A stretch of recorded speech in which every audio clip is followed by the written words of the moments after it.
என்ன பண்றீங்க? ஒரு செம்பு தண்ணி எடுத்துக்கங்க.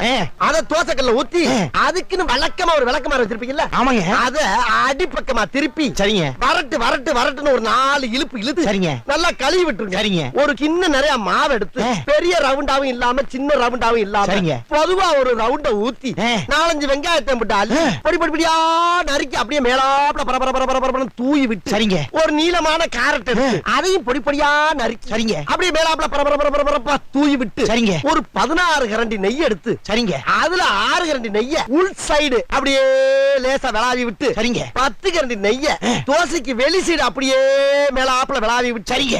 இட்லி பொடி இருக்கு பாத்தீங்களா?